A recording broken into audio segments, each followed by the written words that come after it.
Hello, and today we're going to talk about InDesign Exercise Portfolio. Portfolios can demonstrate your talent and your skills. So we're going to build a portfolio of the projects that you created in this class. On the site, under Tasks, you will have the following listed projects that I would like to see in the portfolio. For InDesign, because you haven't completed the last project, once you have, you will continue to finish this with the cover of the final project and a few of the spreads. This list is available on the site. This is a perfect opportunity for you to get a better grade in some of the projects, extra credit, if you've significantly improved the project. So look at what responses I had, and if you can make it better, you'll get a better grade. All right, let's get started. Created a folder called ID Portfolio, and in that folder make sure that you have all of the projects. I just would go and get your PDFs you sent me, and then I'm going to show you how you can take those PDFs and you can make those PDFs into JPEG image. Before we start with opening up those PDFs and making them into images, let's set up your file for this project. So the first thing is make sure let's hit create.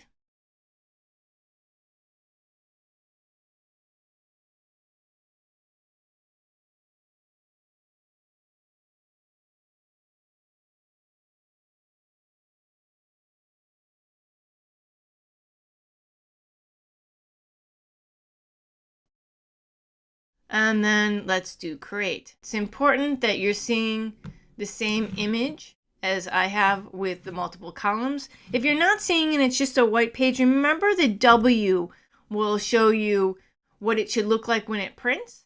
And then W again will show you what it should look like while you're working on it. It'll show your grids, it'll show you the lines around the images and the type boxes. Remember that you can go back and forth using the W from the printed look or the finished look and what you see behind the scenes. A paragraph and our characters open and pages. So the first few steps will just be kind of setting up the pages and talking about how to set up. I want you to standardize it using your style guides. All right, so now that you have this, make sure it's saved to that folder. And I'm going to show you how we're going to make those PDFs into images. So the first project we're going to do is the monogram. So let's open up the monogram exercise and pattern. And I'm just going to either drag and drop over my Adobe Acrobat, or you can double click if it's already open. Mine's already open. Or you can go through File and you can do Open. All right, so I have patterns and I have the monogram open. This might look familiar because some of you might have your work showcased in this video. First thing we're going to do is I want you to look at the organization of pages. This should be tools available to the right of your panel. If not, you can see tools are here that also would have organized. This shows you all the pages that you have on this PDF. I'm probably going to use this last one. So what I need to do is just double check that I have them all and they all look good. And then I can double click on the one that I want, even though I'm going to make JPEGs of all of the PDFs. So I go to File, Export, Images, JPEG, to make an image of all 12 of the images in this PDF. So I have a folder that's already here, and this already has made all 12 of them. It just counted out each page for it. And I can just hit OK. And I could say yes. Let's just overwrite each. So it's just resaving the ones I already did. So let's go to exercise. I'm going to also want to save each one of these out. Just double check that I have all of them available just in case I want to change my mind. And then I'm going to double click on the first one just so I can get it back to a single page look. And then I'm going to do export image. This will make all the pages. Make sure it's under your own folder. However way you're going to organize it, I'm putting each of the images under their own folder under the project. And I'm putting the images in that project. So now I should have the exercise for monogram and exercise for pattern. I'll close this up because I'm done with that.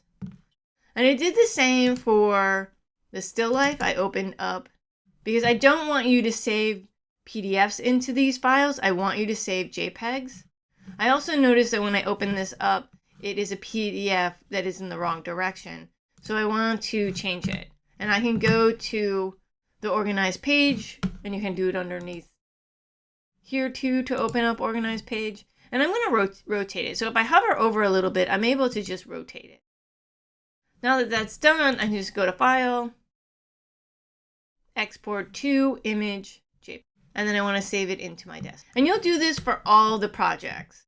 Make sure the orientation's right, make sure they're JPEGs. I want placed in JPEGs, not PDFs.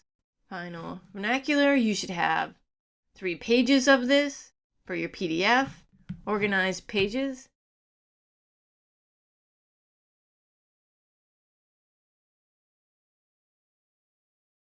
All right, so we now have all of our images done and saved out. I'm just going to cover Illustrator. Whatever we do in Illustrator, you can do with the Photoshop ones. So that would be cityscape, still life, and painting. I'm going to open up what I've started. And you can see right here that this is something that might happen to you. My links have error marks. So it doesn't recognize where the links are. And that was kind of my mistake. When I opened it, it asked me to relink, and I said no. So make sure you always relink. If not, make sure you double check before you save any files as PDFs to send me that all your links do not have this error. So you can select it, and you can always relink it. So I can go to the desktop where this is found in my folder. And this was the monogram, and it tells me what page it is up here that I'm looking for. And I can just look for monogram 1. And then I can hit open. And sometimes it will see the other ones and then reselect them for you. Otherwise, you might have to go through each one and link.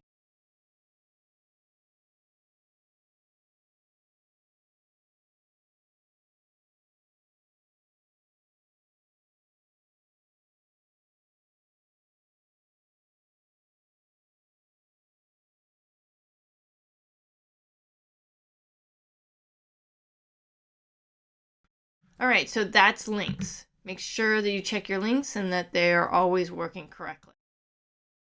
So this is what I want you to do. So the front cover, really important. I want you to design the front cover. Think about the patterns that you did. So this is one of the students' work in this class, and I picked your pattern as a decorative element for the front cover of your portfolio. So you could use patterns, you can go back and put a color fill. You can really explore different options with this. So it's the title, which is the Portfolio Spring 2002, and then your name. We're going to do a table of contents. And then we will follow with project. Again, I'm only going to cover a few different options. For this project, I want you to really explore how you would like to set these pages up. I'm going to show you some standard looks, but then I want you to show me how you would like to do it. Either you can choose one of the ones that I'm showing you, or you can go further and design your own unique layout. Just to make sure that everything is standardized and looks the same. If you go with this look, all of them should look like this. The only thing that should change is maybe the size and proportion of your project. All right. Every page should not have a new iteration of their title. So this is the title. Every page should have a title that should say Illustrator, Photoshop, or InDesign, depending on the project, the actual project name, and then your name. This hasn't been designed yet. This is just the elements on the page. So I still need to put something unique to the started to think about layout and placement. So this front page can be designed on its own. I would not necessarily put this in to a style guide like paragraph style. It's a one-shot deal. It's something that's just for the cover. when we start getting into the table of contents, I think the table of contents should relate to your treatment for each page. So whatever you're going to use for Illustrator, maybe you use the same for the Illustrator call out here. Whatever you're going to use for the title of the project should be the same use.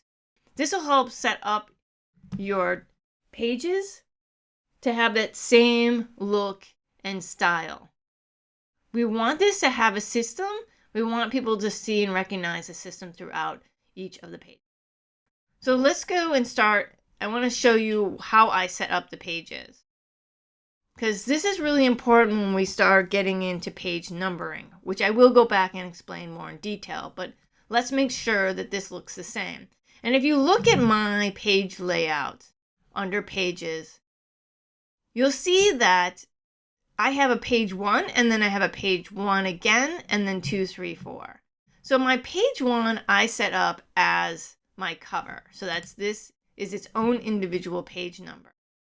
And then when we get to the table of contents, I start a new page. So I do this by, you have to select on the one you want to change. So if I'm on the cover, I want to make sure that that cover stays set as a page starter, a page 1. So I can go up to these little hamburgers. It's in the pages, but it's over to the right. It's these little lines. And this has more information that relates solely to pages. And in here, I can go to numbering selection option. You must be on the actual page that you want to affect. So I'm only affecting this first page. And this first page, I want to make sure that the number starts at 1. Don't worry about the rest. Just make sure it starts at 1. Then hit OK. It will say that there is another page number. That's okay. We know we want another page. Yours might not say that because yours is already set up for page 1. So now I'm going to go to page, what you're looking at as page 2, which will be our table of contents, which is this right. And I'm going to go up, and this is where it's going to change for you. You're going to go to page numbering, and you're going to make sure it says start page numbering at 1. You're not going to change anything else in here. You're just going to make sure that you hit start page number at 1.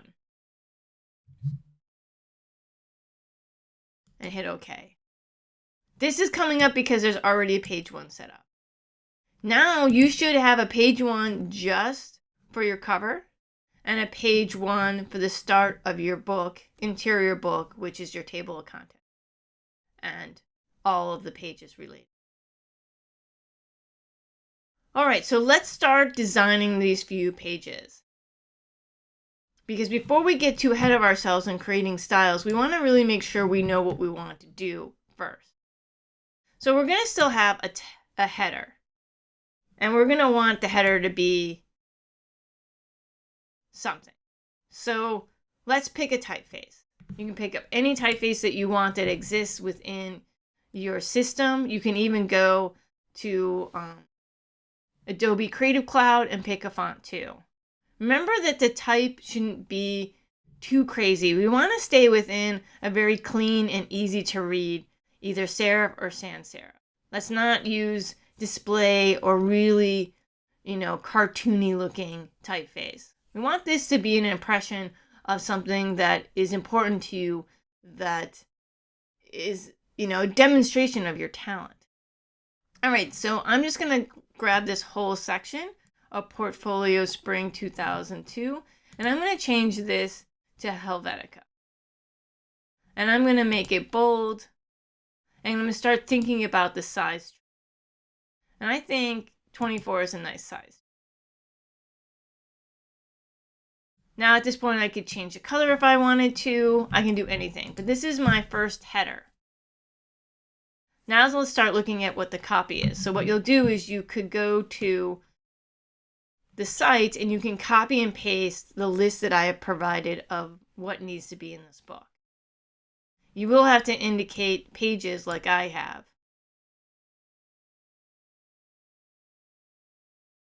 So now we want to kind of define this, and maybe we just get everything the same size. So I'm going to make all of these 12. Now that I have them all at 12, I think it could be a little bigger. So let's make them 18. So they're starting to fall off the page. So maybe all we need to do is just bring that whole type box in. And also see that I have all of this in one type box. So instead of making one box for the title and one box for the interior, you can have all one box. Just hit a return for space. You can still change this to be its own size. And I would do auto for leading. So the two A's on top are leading, and the T's that go up in size is the sizing.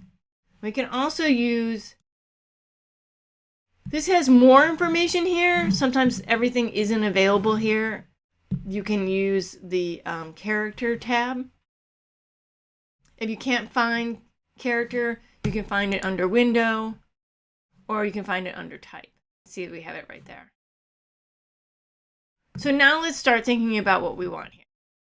Do we make sure that all of them have the same typeface? Okay. I would say that this is fine at 24. Let's make this, no, I think 18 is pretty good. I like to make sure that my kerning is at optical. So kerning is the little spaces in between each one of the letters. Tracking is a little different, where kerning kind of looks at each one as their own space. Tracking at all the same rate increases the whole space between each one of the letters, where kerning will just select certain spacing to change.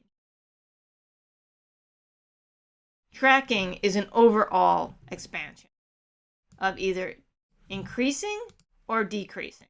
So we made this 18, and we could just go and do auto, which is bringing it up to 21. But I think we want to put a little more space here. So let's use the arrow to go up a little bit more. And I'm going to want AI to be different than the name of the project, and I want the page number to be different than these three. And then this will be bold at 24. So AI, let's do light. I like that. And then let's do our title, maybe regular. And then we can do a whole nother typeface for the letters. And I would do Garamond bold italic display, just to give it a little different text. So this is Helvetica Light. This would be bold. Or no, we did regular. Yes, we did regular. And then we're putting a little bit of a character onto our numbers. So our numbers, let's go back to, it's the last one on it. And you might not have this typeface, but I'm trying to show you how to make the style or multiple typefaces to give a little bit more of a design look. So this could take some time, like going to each one and changing them. But we can always make a style guide and solve it really quickly. But before we do that, I want to lay out a couple of the pages to make sure I really like this typeface. Plus, I still am not super happy. I'm going to add a little bit. And I always like to do round numbers. So either 35 or 40. And we have plenty of space, so why not give it a little bit of air? All right, so let's just worry about these three. And then how do these three styles that we've chosen going to relate to our pages? And one is light, all caps, and then the bottom one is regular. And then this one, let's see if we can do Garamond. So we might like to stay within the same typefaces, not want the same sizes. We want all the same size. And again, I like to round it up, so let's make this 25. And that we have all the same leading. And let's make that 30. So we kind of have a standardized look here. It's not the same exact as this, but I think we're liking the look of those options. This one I'm going to change to that Garamond italic bold, but I might want to change the size. Where the other one in here is 18, we can do 18 here. So that's one look, one idea. Let's see what this one would be like if we kept it exactly the same way as the ones that we have set up on the title page. So I'm going to still make this a little bit different by making it uppercase. Now we can make all of these a little bit larger because that's the same setup we had for the ones above. So we might have to adjust the images once we place the images in. We can always at this point make sure you're off of type, hit W, just to make sure if we can put this on a grid, and then we want the number also to be changed. Option number 2, 1. This one's at a way larger type size, but we're using the same typefaces as we've set up here in the table of contents. Now, this is a different way we can do it, where they're actually set up. Remember to make sure you're not on type to go to W. I actually put them on the grid, but we can still use the same type treatment that we're using on the others. Doing this system this way will make it a lot easier as you go through your book, and we can set them all in the same paragraph style.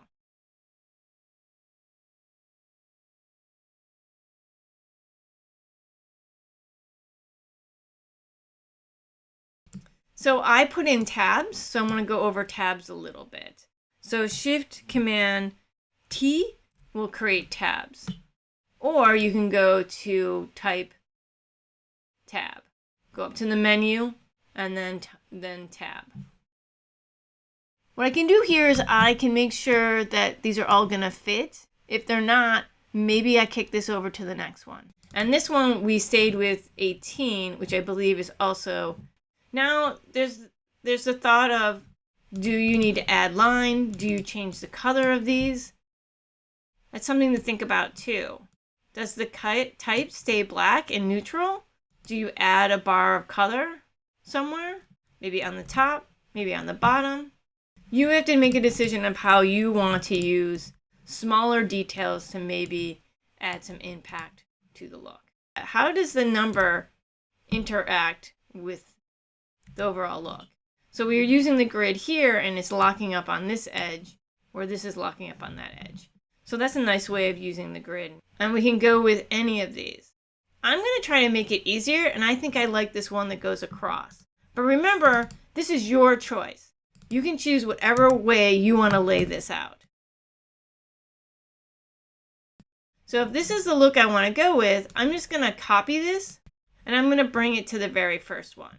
And I'm going to get rid of all these other older looks.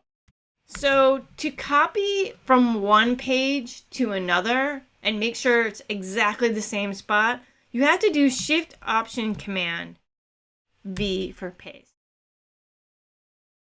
Now I know that every time I do that on each one of these pages, it will line up exactly correct.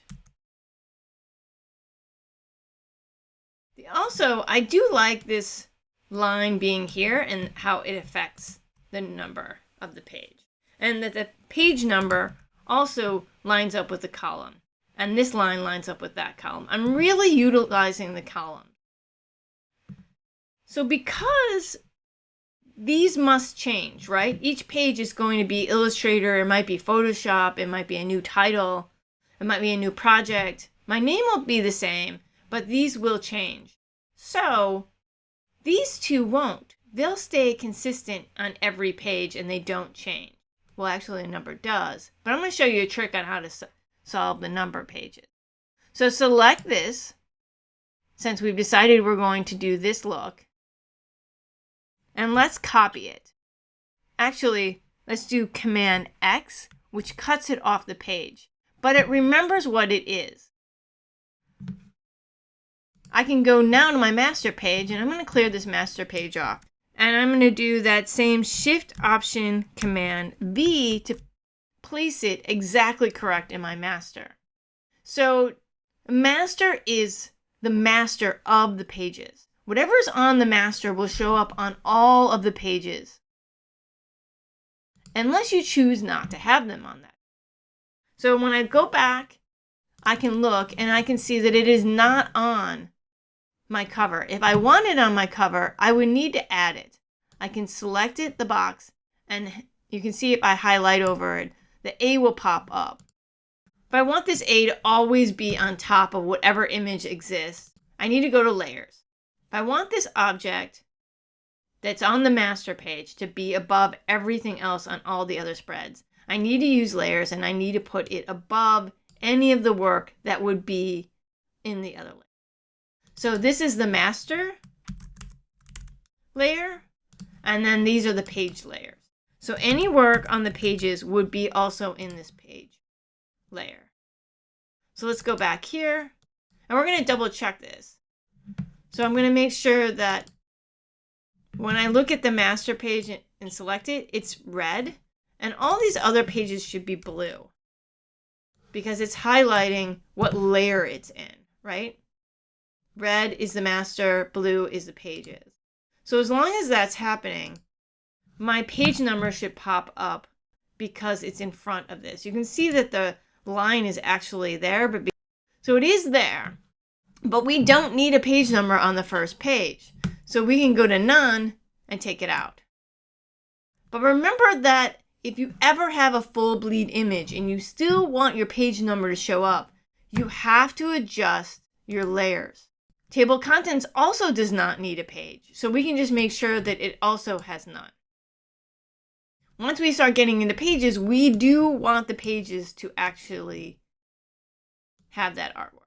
So we make sure that A's are on all of them. I bet you haven't noticed, but if we go to each page, the number has changed. And there's a trick to that.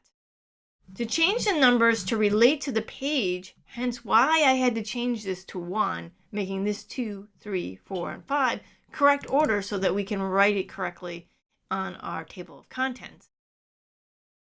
I need to also program the letter on the master page, the number of that page. I have to program the number so that it relates to the page. And I do that by, I'm going to add a new page number. I can pick any number. It doesn't matter. Just pick a number. Make sure it's the type style you want. So we want to make sure that it actually is that Garamond bold italic display. So we look at the pages now. You'll see that it will look like 1 every single time. If I select a master, you can see I can't affect it. I will not delete anything that's a master. All of the pages just have 1. Well, I want them to be page 3, page 4, page 5. So there's one more step we need to do. Go back to your master, select the type, go up to type, insert marker. So I did not select the type, I selected the box. Make sure you select the type. Go back to type, insert character, mark, and now I can go to current page number. And I want to select that. And you'll see it changes directly into A because this is a master. It will be A. Let's see if it changes on our pages. So I go back to the pages and I see it's 2, which is page 2, 3, which is page 3, 4, 5. So it worked. Is there anything else that we can go into the master? This yellow line is not necessary. We can put this also in the masters. Just make sure you're on pages, select it. We want to cut it out. Command X. We want to go to masters, and we want to do Shift Option Command V to paste it in. So our masters are set up and looking good. We've selected what we want for each page. So instead of doing this copy paste all the way through, which we can make sure that these are set up correctly. So what I want to do is now create the paragraph style. And because this relates to this, it should be really easy for us to finish this up and do all 10 pages. So let's start with Illustrator. I'm going to select it. So I'm going to select all of this. And what we're going to do is we're going to make Helvetica the prominent paragraph style. So in all of this, I'm going to select it.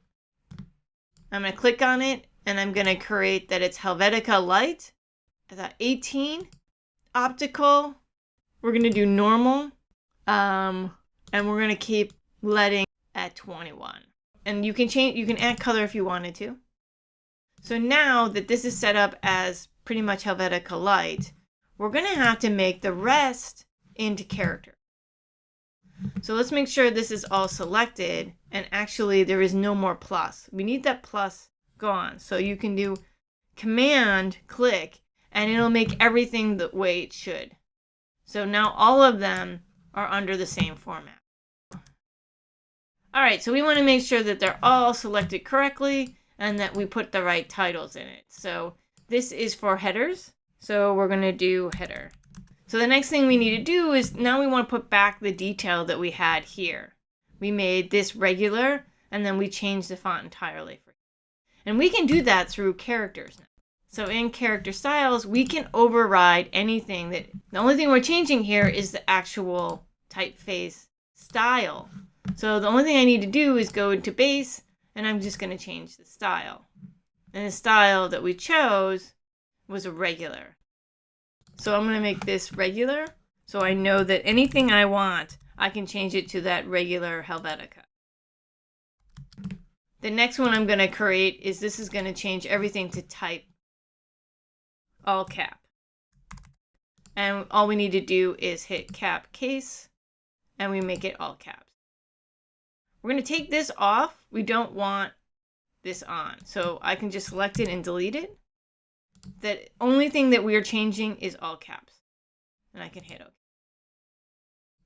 So we want to make sure we go back to drawing still life and painting and change that to regular. And we have Illustrator as just, okay, my name is different. We're going to change this to a whole nother typeface. Garamond to be that bold. All right, so now we have all of our characters set up. So the first thing I would just need to do is I could select all of this. Oh, I'm going to need a new paragraph. So I'm going to do table headers. All right, so now I got table headers because the thing that's going to change here is the leading. We want to make sure that that base is defined here. That it's all going to be Helvetica and light at first until we change the characters. It's going to be 18, but the leading's going to change here. So I'm going to hit OK, and now I've made my base. And I can do Option and click to get that arrow. They all should now be that type. But I want to go in and make it a little bit more colorful. So I'm going to go in and I'm going to go to my character style, and I'm going to change this to the all caps. And I'm going to make this into the regular, and then I'm going to change this one into the Garamond, and so on. And if I wanted, the nice thing is if I wanted to change this up at any point, I could still change it, and all of them are selected into a style guide. So I have a system I'm building, and if I want to change the system for everything, I can immediately go back after these are all set up and quickly change that system. But they're already connected.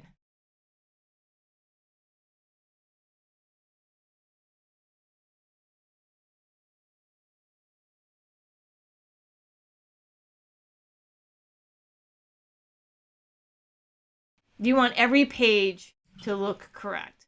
All right. So I do see something I'm not fond of. I don't like that the A still looks like the AI still looks like it's not light. So I want to go into all caps and just make sure that it's not changed from regular. Okay, so we want this to be light. Let's see if that preview changes. So that changed it for us, and it'll change it for everything. Good. So we've got a few of these set up. So we've got a system. Now what we do is we need to figure out how we want to lay out all of our project. Do we put them in the center? Do we make two little boxes for it? That's what you need to decide. Do we put a drop shadow underneath it to make it pop a little more? If you can see, I put a little drop shadow in. Do we just do one page for the whole spread? The one poster and then a detail? Or do you want to put all the posters together? These are decisions I want you to make. How do you want to display your work? Do you want to make more pages? Or do you want to put all of the projects into one? What's the best way to showcase your work? So I've selected this image because I want to change it so that you can see all three of them together. Not that that's the best way to do it, but just how to do it. So I go to Place, and I'm going to go find my other projects. If you hit spacebar, it'll let you see a detail of it. So I want to make sure I'm not putting the wrong one in. Select the other one, go to File, go to Place, which is also Command D. And again, I can just double check by hitting that space bar that I'm not putting the same one in. So we're going to want this one. All right. So the only thing that's missing on this page is the title. So I can select it, copy it, and paste it over. Then again, Shift, Option, Command, V. So the reason why we don't put this line into the master page is because then you can't edit it. Anything you need to edit and change needs to be on the pages. Numbers, we don't need to edit. Lines, we don't need to edit. It'll always be the same. Now, the artwork might be different, right? So the project, this might be in the center. You might want to put 2 here because maybe you really want to have this to be the pattern and monogram at the same time. Again, you have a lot of options of ways of thinking about how to display this stuff. So if this was going to be monogram and pattern, then we need to add the pattern in here. You can have them separate and put a detail, or you can put them together. Batched out the images for pattern. You might want patterns by itself, or you might just want it all together. So this is one way of showcasing it. So this would be Illustrator. And the thing here is, let's go back out of type, do M, and make sure that our tabs are working. So I'm going to get rid of the and because I can just tab it over. And I want to bring my name tabbed over. So you might have some adjustments that you might have to do, but otherwise it should be really easy to flow it in. So then there's the monogram and pattern. Again, you could have them separate. You can have one that's just monogram, and then you can have one that's just pattern. That's up to you. How are you going to showcase your work? So another one that we have here is the drawing. So this is one way you can do it. This is really the only way you could do it. I mean, the other way is, what if this was a full spread? You could still see the number on the bottoms. You know, it's nice and dynamic. This is the most important thing, is your image of your project.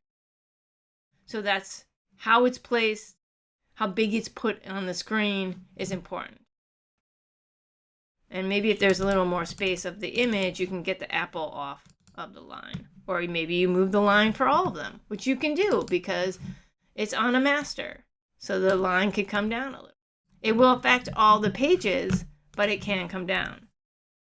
And maybe that A sits on the grid. How do you use the grid of 6 columns to help you organize your pages?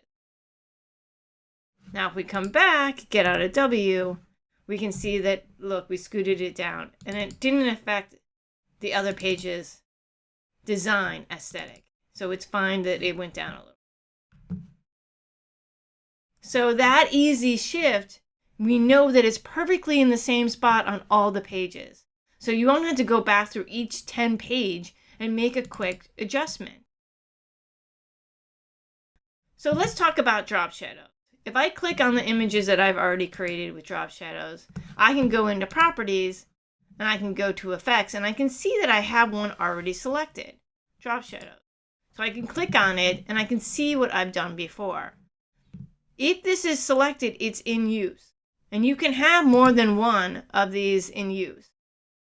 If you wanted to do inner glow, any of these. So if you want, feel free to check out if any of these would work with your projects. Don't go overboard. I mean, the nice thing about the drop shadow is that it helps intensify the work. It's all about the work, not crazy effects. And I keep the effects really low. It's at 50% instead of the 75%. So I keep it low, so it's only a slight indication that it's there. And then I keep the size pretty low. This actually could go a little less. I made it more or less center. This should be maybe 90. And then you could adjust the distance. So it's just supposed to be this slight little note that there's an edge around it with the drop shadow. And because I changed the one, I should change this one. So this is 90. I made this 25, so not to be so fluffy and on the outside. And this can still stay at 50, but I might have to go back. So see how fluid and nice that you can just go back and forth and make these changes. All right, so all the changes have been made. So where do we start when we don't have one? So if I want to add drop shadows on these, I can select my image. I can go back into properties and I can hit this effect. I can also go into object effects. So there's always sometimes a couple of locations where you can find effects. All right, so if I'm going to do drop shadow, I can just click it from here under the menu object to effects drop shadow. And then I can add what I've done before. You really want to make sure it stays consistent. The whole idea of a portfolio is really showcasing this same look, that everything looks very organized. You have a system in play. It's clean. And you're guiding the viewer through your work. And as you can see right away, it's a lot darker. Cast all the way around. So I put it towards the center. I beefed up the size, which is the size of which this gradient comes out to, was it 0.25? And then I want to reduce the effect because I want it just to be as subtle. So that's what it's looking like. Or I can go up to menu object, but let's start it here now. Drop shadow. Remember all your numbers. You can always check back at the one you did last. So 50, 90, now I've got that same look. It will look weird if you decide to do one a little bit different than the other.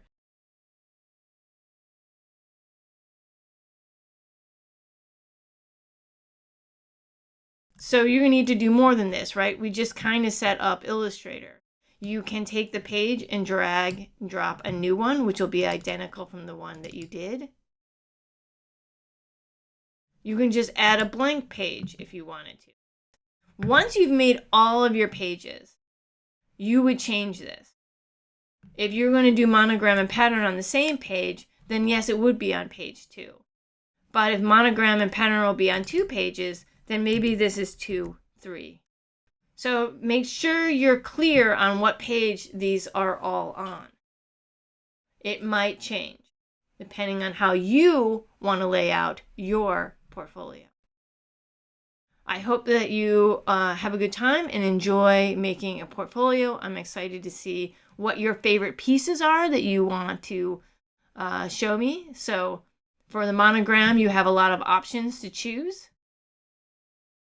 I want to see if you do any extra credit to really make some of these pieces that you struggled with, try them again and make them a little bit better. All right, so that's it. Can't wait to see it. If you get this in sooner than the due date, I will give you feedback so that you can move forward. I will want to see the InDesign. I will want to check to see if you created your character and paragraph style guides.